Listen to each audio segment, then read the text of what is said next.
Bonjour et bienvenue dans cette dernière escale du mois du voyage, qui a été riche en événements et en aventures. Aujourd'hui, nous avons décidé d'inviter Monsieur Roland Michaud, une légende vivante de la photographie, dont la modestie se voit aussitôt.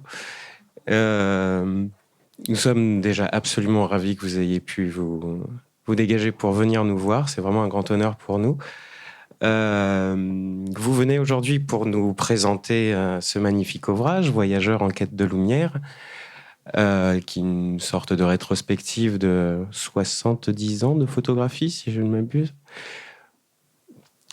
Voilà, qui retrace un peu tout le travail que vous avez fait avec Sabrina Michaud, parce qu'elle n'a pas pu venir aujourd'hui et elle en est désolée, mais vous êtes surtout connu pour être un couple de photographes. Monsieur Michaud, je voulais juste vous inviter à nous expliquer comment vous en êtes venu au voyage à travers un baccalauréat et une bicyclette. Question difficile, mais le voyage est devenu pour moi quelque chose de tellement naturel que si j'avais à revendiquer un titre, ce serait celui de voyageur. Mais aujourd'hui, ce mot-là n'a plus beaucoup de sens parce que tout le monde, sinon voyage, au moins se déplace, et même rapidement et beaucoup. Donc, la première chose que j'aimerais dire, c'est que si on a le désir de voyager, c'est sûrement qu'il y a quelque chose qui ne va pas très bien dans ce que le monde nous offre au quotidien. C'est-à-dire qu'il y a des gens qui rêvent toujours d'autre chose, qui imaginent une société plus intéressante, plus agréable, etc. Et je pense que j'entre un peu dans cette catégorie, c'est-à-dire qu'au lieu de me contenter d'aller visiter nos voisins, etc., j'ai voulu faire un peu plus et ça m'a entraîné très loin puisque je suis devenu voyageur. Encore une fois, même si ça n'a pas beaucoup de sens aujourd'hui, ça en a au moins un pour moi. Et finalement, ça va très loin parce que nous sommes tous des voyageurs, plus ou moins conscients, et je suis en plus à la fin du voyage. Donc, c'est très intéressant de pouvoir mettre une cohérence, un sens à tout cela. Donc, j'ai débuté, comme beaucoup d'autres, petit provincial que sa maman n'aimait pas trop voir s'éloigner de la maison. Comme on dit, il était dans les jupes de sa mère. Ça n'empêche pas de rêver. Et je me suis arrangé pour ne pas être l'enfant terrible qui fait une fugue, qui s'en va parce qu'on ne veut pas le laisser partir. J'ai plutôt choisi de faire la conquête de mes parents. Et j'ai dit au moment du baccalauréat, alors voilà, si j'étais reçu au baccalauréat, est-ce que vous pourriez me permettre de partir faire un vrai voyage, en l'occurrence le nord de l'Europe, mais à l'époque, on n'allait pas à bicyclette comme ça, c'était pas courant. Donc, mes parents ont accepté si je réussissais, et mon cadeau de baccalauréat a été une bicyclette, une magnifique bicyclette, équipée par un père très bricoleur, très minutieux. Et je suis parti. Et ça a été la découverte. Je ne savais rien. Les nuits à la belle étoile, j'avais un petit peu goûté, mais là, c'était extraordinaire. Extraordinaire tout d'un coup de se sentir totalement responsable de soi et ne pas savoir ce que l'on allait manger, où on allait dormir, etc. Donc, ce premier voyage en Scandinavie m'a démontré que j'avais une grande curiosité du monde, que j'aimais les rencontres et que sûrement je devrais pouvoir en tirer profit pour, disons, grandir un peu, pour mieux comprendre. Voilà, il y avait une volonté de faire connaissance avec quelque chose de meilleur. Et dans mon premier petit livre, qui n'a jamais été édité, qui existe à exemplaire unique, mais tapé à la machine, très proprement, qui s'appelle Notes de voyage et qui résume en 1950, comme une grande rédaction, mon voyage de 85 jours à travers l'Europe. Et dans ce petit carnet, si je vous en parle, c'est parce que déjà, j'indiquais dès la, comment appelle-t-on ça, avant la préface, j'indiquais les données du problème. La première donnée, d'abord, c'est qu'il ne faut pas repousser les choses que l'on a envie de faire. Il faut les faire dès qu'elles se présentent. Et une phrase m'avait beaucoup frappé d'un voyageur suisse. On est tous redevables, n'est-ce pas, à ceux qui sont partis avant nous, à nos aînés. Donc ce voyageur avait dit, ce qui m'a moi décidé à partir en voyage, c'est un jour j'ai rencontré un voyageur qui m'a dit, mais voilà, moi, dans le premier tiers de ma vie, j'ai eu envie de voyager.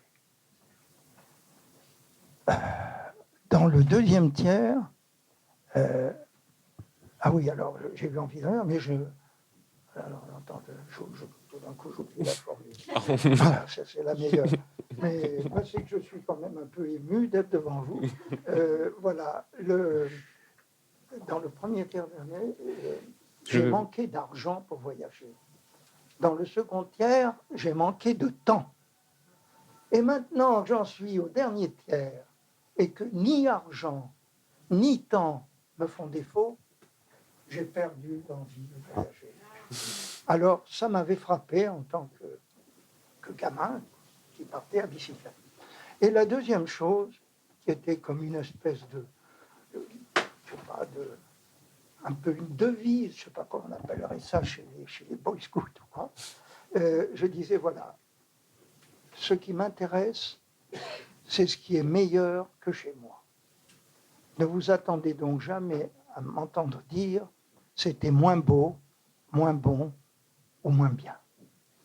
Et finalement, je suis resté fidèle pendant toute une vie à cette idée. Je n'avais pas envie d'aller voir des choses qui étaient moins bien que chez moi. Je voulais voir dans tous les domaines, que ce soit un bon plat cuisiné, un bon livre, une belle rencontre, il fallait qu'il y ait un petit plus. Et c'est ce plus que j'ai recherché. Évidemment, quand on cherche, on trouve. Ça, vous le savez tous. Donc, plus de 60 ans de voyage m'ont apporté évidemment beaucoup, un certain art de vivre. J'ai eu la chance par la suite de partager cette passion avec une épouse, ce qui simplifiait bien les choses, parce que le voyageur, au bout d'un certain temps, il dit quand même, quelqu'un m'attend à la maison, il faut que je rentre, il ne faut pas trop que j'insiste. Là, il n'y avait pas ce problème. On est là, on est bien, tu es d'accord? Restons, étudions, comprenons.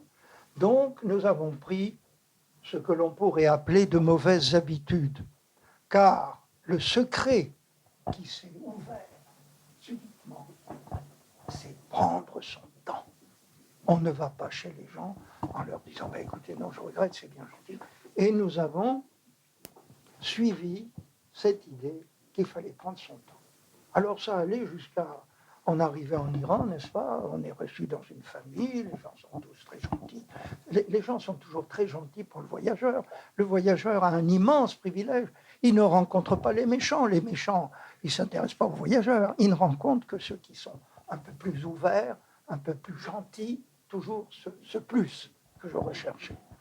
Donc, le jour où nous avons été mis devant le fait accompli, ah, vous vous intéressez à notre pays, mais vous dites, oui. Ah, vous n'avez jamais vu un mariage iranien? Ben, écoutez, nous marions notre fille dans 8 jours, restez avec nous. Et alors, là, nous regardons, on dit, mais comment on ne va pas rester 8 jours?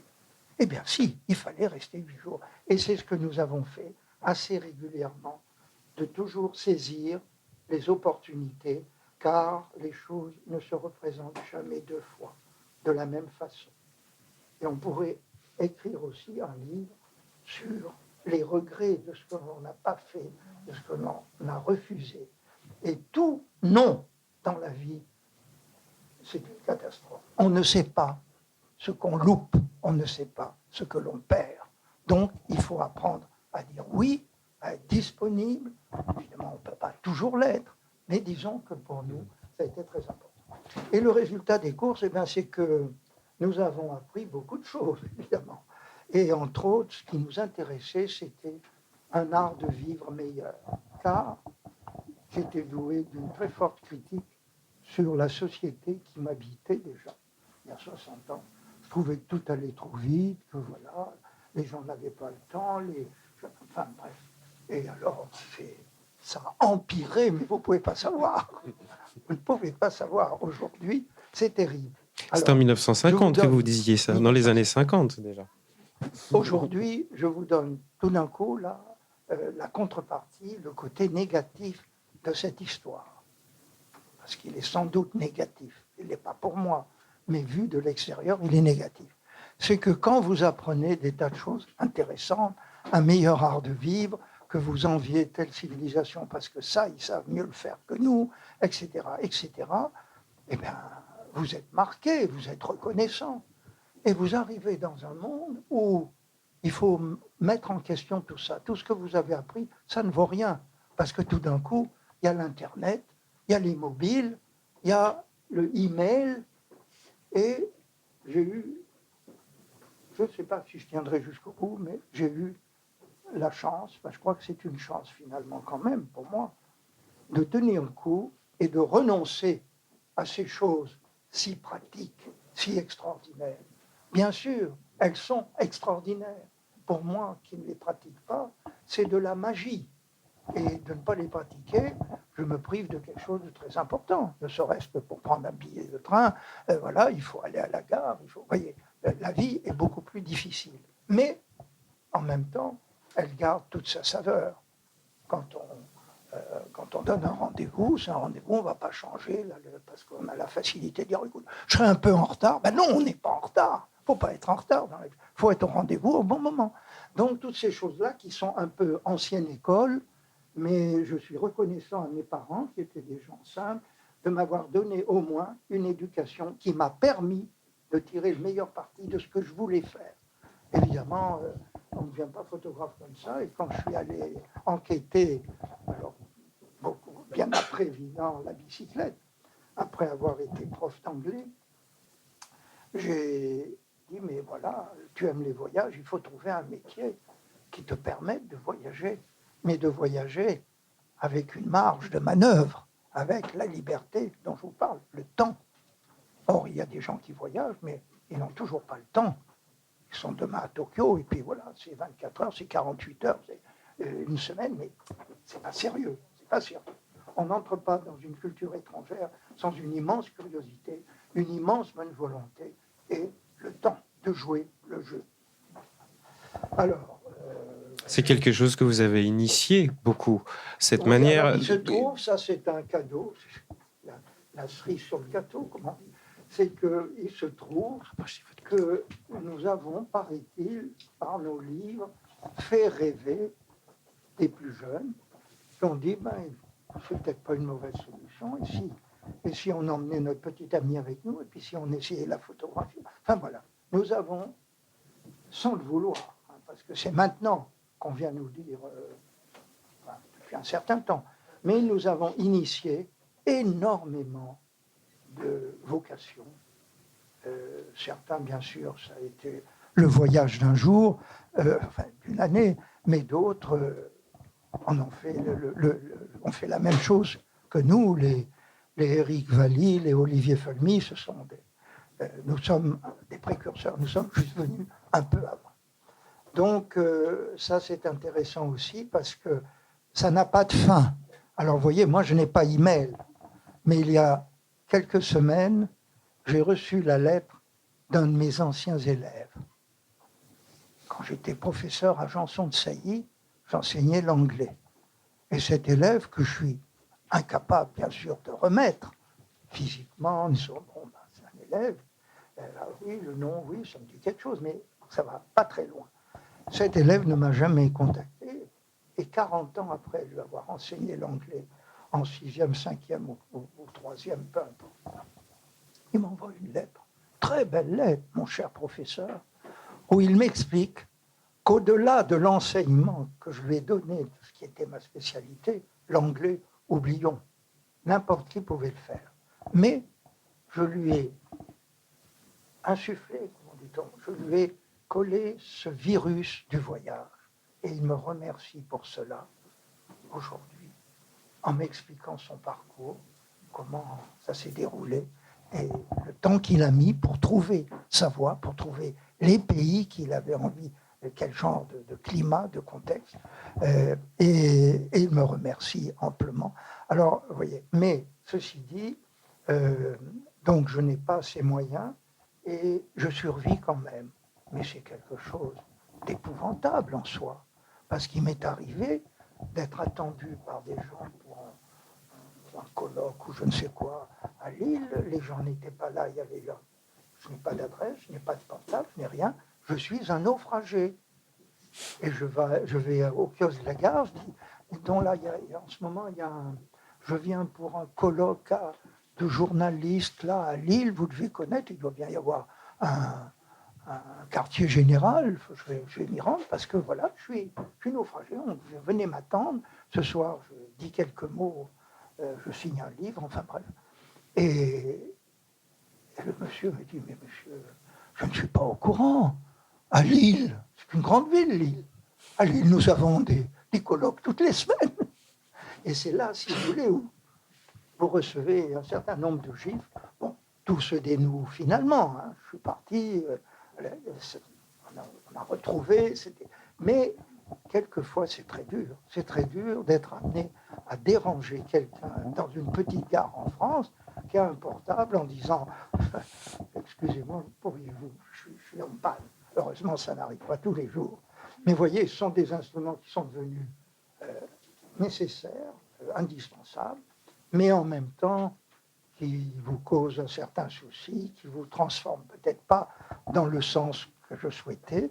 Donc, pour l'instant, je suis cohérent avec moi-même et je pense à tous ces gens qui m'ont apporté quelque chose et qui parfois ne le savent pas. Généralement, les gens ne savent pas, n'est-ce pas?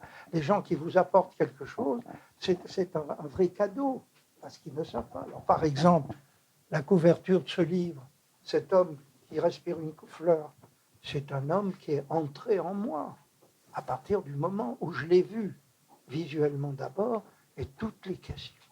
Mais qu'est-ce que c'est que ça? Il sait respirer une fleur et toi, est-ce que tu sais respirer une fleur? Voilà, alors je me suis posé beaucoup de questions. Ça va très loin parce que les gens me disaient, mais enfin, tu as vu, il y a d'autres photos, regarde, son manteau est déchiré, tu dis toi-même qu'il n'a jamais été à l'école, c'est un pauvre, c'est un exploité. Et moi, je voyais cet homme comme un roi, dans sa beauté, avec son turban, qui s'arrêtait de travailler de temps en temps, qui prenait la rose qui était là dans une assiette ébréchée, et qui respirait sa fleur. Alors, est-ce que respirer une fleur, c'est un geste de culture? Est-ce que ça s'apprend tout seul? Est-ce que c'est naturel? Vous voyez, tout ça, tout ça. Et c'est des questions de ce genre qui nous ont menés à ce résultat. Nous ne sommes pas meilleurs photographes que beaucoup d'autres photographes qui sont autour de nous, mais nous avons souvent attendu les lumières nécessaires à mettre ces images en valeur. On pourrait dire que c'est par amour que vous nous avez fait découvrir l'Inde et l'Afghanistan, quelque part. C'est un problème beaucoup plus délicat Bien sûr, et complexe. Mais c'est quelque chose que vous parliez d'enseignement, quelque part, vous avez apporté quelque chose aussi à l'humanité. Je suis infiniment reconnaissant à mon épouse d'avoir accepté. C'était pas du tout évident qu'on en ferait un métier. Il a fallu beaucoup de chance quand même. On a évité les maladies, on a évité les accidents, on a évité, vous voyez, en voyage, on multiplie un peu les risques quand même qu'il arrive quelque chose. Hein. Conduire tout d'un coup à gauche alors que vous avez l'habitude de conduire à droite, il faut pas faire gaffe, il faut lâcher un peu de chance, ou beaucoup de chance. Mais alors, vous voyez, oui, c'est quand même étonnant d'avoir pu partager. Alors j'ai eu une chance extraordinaire, c'est que ma femme ait pu faire des photos. Vous savez pas ce que c'était que la photo. Et quand elle a eu l'occasion de faire sa première photo, je lui ai dicté, c'était en Afrique, ce qu'il fallait faire. Tu tournes, voilà, tu mets l'ouverture à un tas, tu tournes le bouton là, et parce que moi je ne pouvais pas faire la photo, c'était une photo d'une jeune fille musulmane. Et quand elle m'a vu, elle s'est couverte. Et à ce moment-là, la photo, entre parenthèses, a été réussie, ce qui était un encouragement. Et là, nous avons compris que travailler à deux, c'était un atout considérable. Parce que dans les sociétés traditionnelles que nous fréquentions, partout, mais surtout en islam, la femme, elle est un petit peu à côté. Elle n'est pas visible pour l'homme. Et même si elle est visible, de temps en temps, elle n'est pas photographiable. On ne photographie pas comme ça les femmes. Donc, ma femme s'est mise à s'intéresser, bien sûr, à la vie des femmes. Et ça a été un enrichissement extraordinaire. D'abord, sur le plan des préjugés, parce qu'on pense souvent à ces femmes voilées, mais quelle horreur, vous voyez, où ça nous entraîne. Oui, eh bien oui, mais la réalité ne correspond pas du tout à ça. Si une femme est intelligente, eh ben, c'est elle qui mène tout dans la maison, même si elle est voilée par tradition et qu'elle l'accepte. Nous avons, nous, connu des expériences directes où l'homme de maison nous dit, mais écoutez, oui, les temps changent. Le roi, il s'agissait de l'Afghanistan, le roi nous a montré l'exemple et nous autorise à dévoiler nos femmes. Ben, la mienne, elle ne veut pas. Et elle est là, on la rencontre. Et on se rend compte, en creusant un peu, que le voile permet certaines choses que le non-voile ne permet pas. Voilà, c'est tout simple. Et si vous voulez, la paysanne en Afghanistan qui aurait dû être voilée, elle ne pouvait pas être voilée pour faire les durs travaux des champs, pour bêcher, tout ça. Donc, qu'est-ce qui se passait? Elle rêvait de devenir une petite bourgeoise, elle serait dans la ville à côté où elle pourrait se mettre du rouge à ongles, elle serait voilée, elle n'aurait plus cette vie rurale très difficile. Donc, le progrès pour elle, c'était de devenir voilée. On ne l'a jamais bien expliqué, ces choses-là. Vous voyez, on part sur des idées.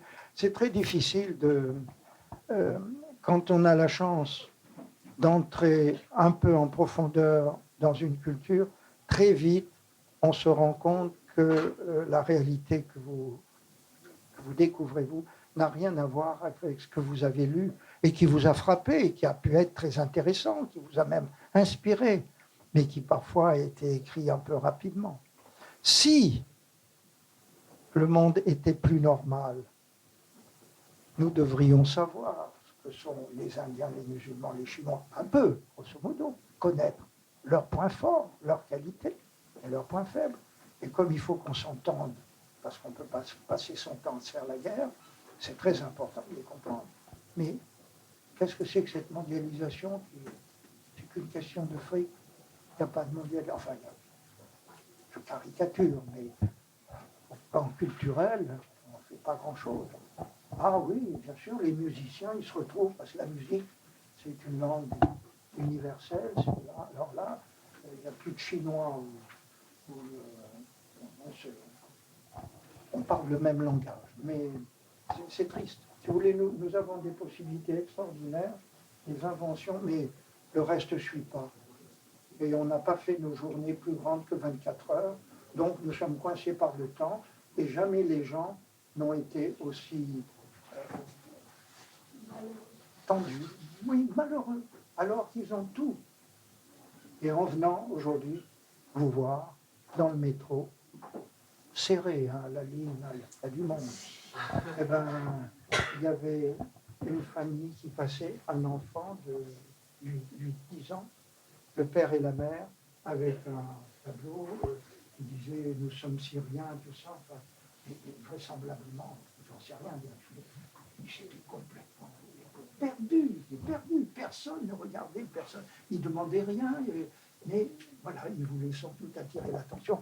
Et je me disais, mais quand même, qu'est-ce que c'est que cette culture où moi, aujourd'hui, pour obtenir un sourire dans le métro, il faut que je fixe la personne pendant 5 minutes, 10 minutes, j'attends qu'elle lève son nez parce qu'elle est dans son truc.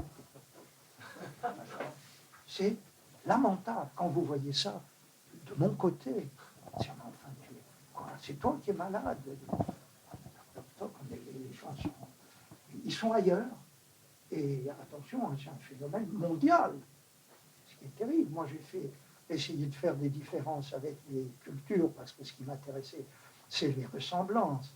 Mais en même temps, il faut se réjouir que les choses ne soient pas tout le monde au Coca-Cola ou tout le monde voit les mêmes nouvelles. Et quelqu'un comme moi, je vous fais une confidence, je ne peux pas accepter le journal qu'on me tend à l'entrée du métro, qui est gratuit, parce que mon réflexe, c'est de dire, mais qu'est-ce que c'est? On lit tous la même chose, c'est la même information, je ne veux même pas savoir si elle est vraie, si elle est fausse, mais on est tous des moutons, on est tous programmés. Demain, voilà une réaction, ça veut dire tout d'un coup, les réseaux sociaux, je sais à peine ce que c'est, 1 million de signatures, tout ça, il y a 1 million de gens. Où est la réflexion? Où est le truc? Ça me paraît très grave, mais ce n'est pas mon propos. Moi, j'ai fait ce que j'ai pu pour au moins expliquer que la beauté existait partout et qu'on pouvait la voir même aussi parfois à travers par la laideur, mais nous avons voulu être positifs et évidemment les images que nous ramenons du monde sont de belles images parce que nous n'avons pas envie de montrer la laideur qui existe évidemment partout. Il y a une dimension quasi spirituelle de la beauté chez vous. Vous cherchez ce qu'il y a de meilleur dans l'homme. Bien sûr, mais si vous voulez, là aussi, c'est une autre découverte, c'est que au niveau le plus haut, les gens se comprennent, parce qu'il n'y a qu'un ciel au-dessus de nous, et que les arbres ne poussent pas à l'envers. Nous n'avons que 2 yeux et un cœur. Et ça, quand vous êtes en profonde discussion avec des gens même qui sont tellement loin de vous en apparence, vous sentez que vous êtes le même. Et si vous voulez, au fin fond de la Mongolie, j'ai des souvenirs vraiment extraordinaires parce que je me sentais avec des gens dont je ne parle pas la langue, je me sentais plus à l'aise qu'avec des copains avec qui j'ai fait mon service militaire ou avec qui j'ai étudié à Janson-de-Sailly et qui, pour des raisons complètement artificielles, voilà, droite, gauche, qu'est-ce que ça veut dire tout ça? Mais la barrière de la langue, c'est pas une barrière. C'est une barrière, ce n'est pas une barrière, bien sûr qu'après nous avons acquis des rudiments de langue parce qu'on se rend compte que ça fait énormément plaisir aux gens dès que vous pouvez dire quelques mots. Et si vous savez, vous apprenez facilement 50 mots en traversant un pays, vous pouvez en apprendre 100 ou 200. Alors ça ne vous fait pas parler la langue, mais ça situe quand même le problème. Et je dirais que la langue n'est pas non. Le sourire est plus important pour l'échange et les gens sentent. Parce que les gens qui ne sont justement les gens purs, c'est ceux qui ne sont pas contaminés par des vibrations extérieures, qui sont tous ces outils, tout ce qu'on étudie.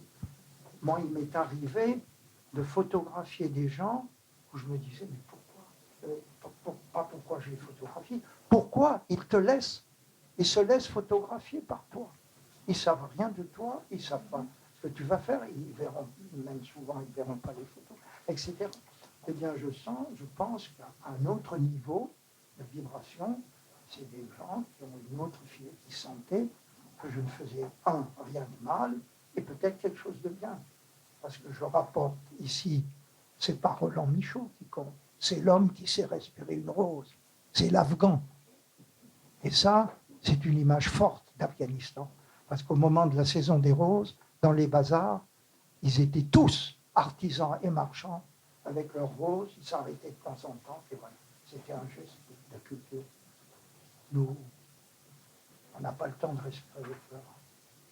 Alors évidemment, ces dames aiment bien qu'on leur apporte un bouquet de temps en temps, même aujourd'hui. Mais c'est pas là. Oui, bonjour. Moi, je voulais savoir comment vous choisissez votre itinéraire. Est-ce qu'il est tout prévu à l'avance? Quelle part vous laissez aux rencontres, au hasard? Oui, Est-ce que vous avez des étapes? Alors, écoutez, au début, nous avions, en tant que bons occidentaux, nous avions un itinéraire, un programme. Mais nous avons compris très vite qu'il fallait savoir le dépasser.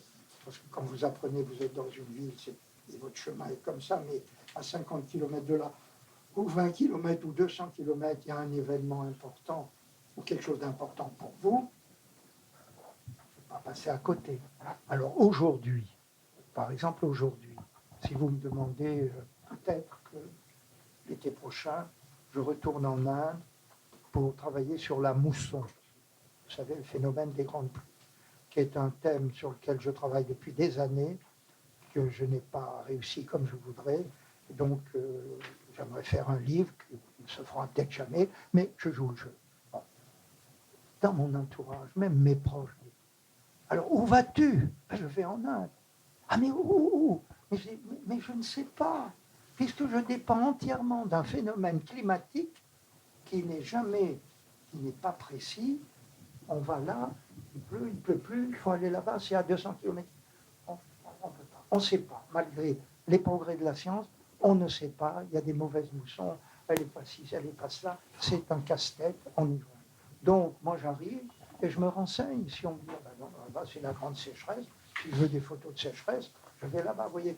Donc, mon programme, aujourd'hui, il est très très souple. Je rentre actuellement, c'est exceptionnel parce que je voyage moins, et mon épouse n'a pas pu me suivre et elle n'était pas très contente. J'ai fait preuve d'égoïsme en disant, écoute, j'en ai quand même vraiment besoin, l'hiver a été dur, il faut que je me retrouve sur le terrain. Je reviens d'un petit pays, le sultanat d'Oman, au sud de l'Arabie, que je ne connaissais pas. Pays dont vous savez sans doute pas grand-chose, parce que figurez-vous que les gens, ils sont bien, il n'y a pas d'attentat, pas de terrorisme encore, ça va peut-être pas durer, mais ils sont tranquilles, donc on n'en parle pas, donc on ne sait rien sur eux. Mais j'y reçois immédiatement des gifles magnifiques en allant, lisant sur ce qui se passe dans cette ville. On a décerné récemment le titre de la ville la plus propre du monde à Mascate. Mascate, la capitale, un nom qui fait partie des noms qui peuvent faire rêver, vous voyez, les boutres d'Arabie, tous ces bateaux arabes, les mille et mille. Voilà, je suis là, je dis, c'est pas possible. Mon sac photo, là, que j'ai sur moi, qui est la chose la plus précieuse, que j'ai appris à faire attention, parce que j'ai aussi été volé, bien entendu. Et ce sac qui ne paye pas de mine, il vaut mieux qu'il ne paye pas de mine, on a moins envie de le produire. Alors il a une grande balafre qui m'a été faite en Mongolie, dans un bazar, par quelqu'un qui, avec un couteau, a ouvert le sac et pensait qu'il allait récupérer. Il a récupéré quelques carnets qui étaient précieux pour moi, mais il n'avait pas d'argent. Et je l'ai fait réparer, recoudre sur place, à coup de n'importe quoi. Et donc j'y tiens. Alors, je suis à l'hôtel.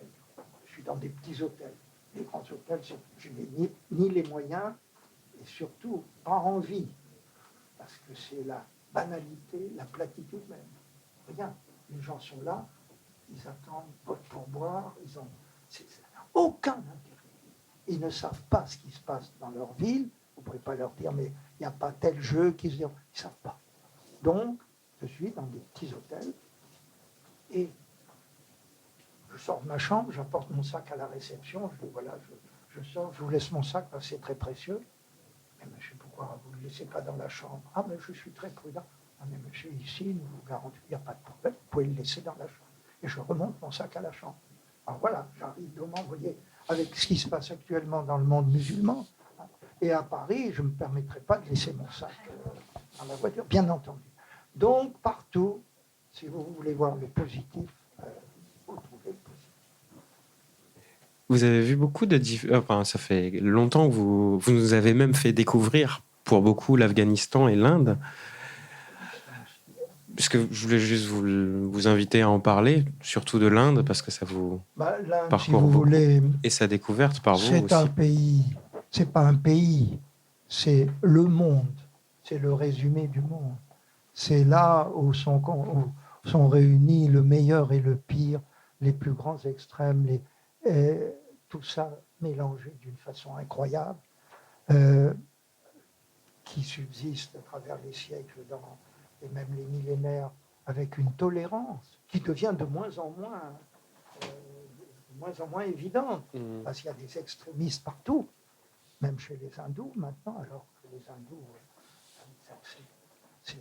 Non, l'Inde, c'est, si vous voulez, aujourd'hui, pour comprendre le monde, il faut au moins avoir une expérience, il faudrait avoir idéalement une expérience de ces cultures dont l'origine tient, que je ramène aux grandes langues du monde, aux langues mères, les langues qui ont donné l'hébreu, l'arabe, le sanskrit, le chinois. Prenons ces 4 langues. Je ne sais même pas si on a tellement une 5e. Parce que là, vous êtes vraiment dans un univers différent, mais qui vous enrichit vraiment, parce que ça n'a rien à voir avec notre alphabet, avec si c'est l'écriture, tout ça. Donc, je dis, en toute sincérité, autrefois, pour parfaire son éducation, il était de bon ton pour les gens que nous sommes, d'aller faire le voyage de la Grèce et de l'Italie. Les grands classiques. Magnifique, bien sûr, magnifique. Mais là, excusez-moi, on est chez soi. On découvrira bien sûr, mais c'est la même culture. Si vous passez à côté, alors l'islam, très intéressant l'islam, parce que, 1, c'est la porte à côté. 2, c'est tout en puissance plus forte ce que nous recherchons. Plus de soleil, plus de couleurs, plus de parfums, plus de goût. Et tout ça, on l'a à portée de main. Alors, bien sûr, il y a aussi autre chose. Et donc, voilà. Et puis la Chine, on m'avait dit, mais la Chine, mais tu ne te rends pas compte. Quand un Chinois, tu lui dis quelque chose, il pense que tu as une autre idée derrière la tête. Ça, c'est embêtant, parce que moi, là on n'est pas fort, hein, on n'y connaît rien. Et j'ai joué le jeu de la transparence. J'ai eu un guide extraordinaire, enfin un jeune garçon qui était guide de métier, mais qui est devenu mon guide particulier, qui du reste n'a plus été guide après, parce qu'il s'intéressait à sa propre culture, et il m'a ouvert. Mais ça a demandé quand même une 12aine d'années de voyage chaque année pour que je rentre en Chine. Mais il faut du temps, voyez. Voilà, vous êtes devant, je vous donne un exemple, banal, simple, mais vécu. Je suis devant un étang où il y a des nénuphars en hiver qui sont malades, morts, qui se traînent. Et vous dites, il faut que je revienne en été pour voir les lotus épanouis dans toute leur splendeur.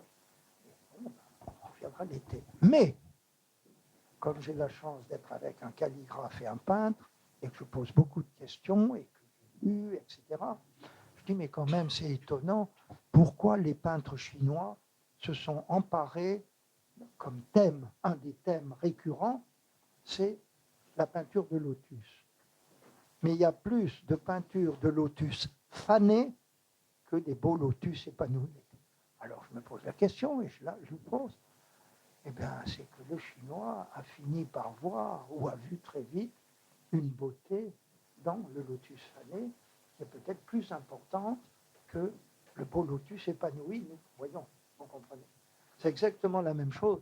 On veut voir le Mont Blanc avec la neige, un ciel d'azur, Mais peut-être que c'est plus beau quand il y a le jeu des nuages qui montent et qui descendent, la montagne chinoise, ce jeu des brumes, où en 20 secondes, vous n'avez pas le temps de saisir avec les appareils que j'utilise. Si vous changez votre pellicule au moment, c'est foutu. Il faut revenir la semaine. Enfin, c'est comme ça. C'est là où on apprend aussi. On apprend. Et l'homme est fait pour apprendre, bien sûr. L'homme est fait pour apprendre.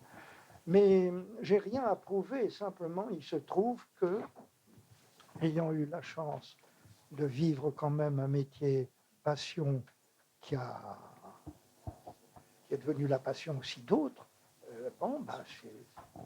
c'est bien. Donc, parlons-en. Il n'y a pas parler aussi d'aspect moins réjouissant, mais quand même.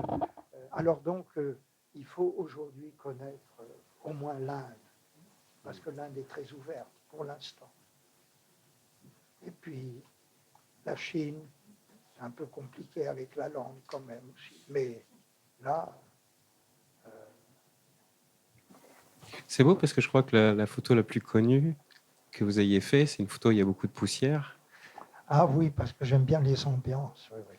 Et puis Les la joueurs poussière, de boxe à il faut l'intégrer. La poussière, elle fait partie de la vie. Et justement, les photos les plus attachantes pour moi, c'est des photos où il y a les éléments qui interviennent. Là, c'est la caravane, la poussière, ou le jeu Le boxe à chi. le jeu afghan du Boscachi. Là, c'est des nuages de poussière.